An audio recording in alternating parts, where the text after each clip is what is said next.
台南市林德国小精彩舞蹈表演，替模范儿童表扬大会揭开序幕。市长王伟棣亲自颁奖表扬全市的模范儿童，同时送到纪念品作为温馨祝福，学生拢非常欢喜。这次能来到这个地方跟市长合照颁奖，是非常难得的一件事情。可以代表我们学校来这里受奖，让我感到非常的开心，也以我们学校为荣。谢谢复兴国小，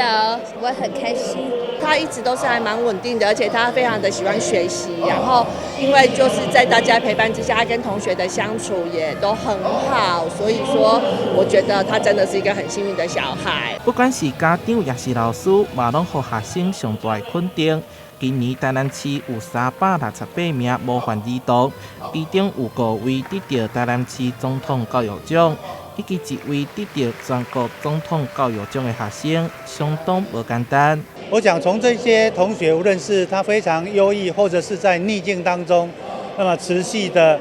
突破自我的限制，获得很好表现的这些同学，都成为我们所有同学的一个楷模。栽培孩子真的很不容易，那尤其能够出类拔萃出人头地，也是更是难上加难。所以我们今天特别珍惜这个机会来表扬我们的模范儿童，他们都是各校选出来的精英，不见得是在学业智育，但是在全方位的这个表现都是足堪作为表率的。市长王伟棣肯定得奖学生在各方面的表现，期盼因会当发挥楷模影响力，将品质的种子扎根在生活当中，丰富未来的人生。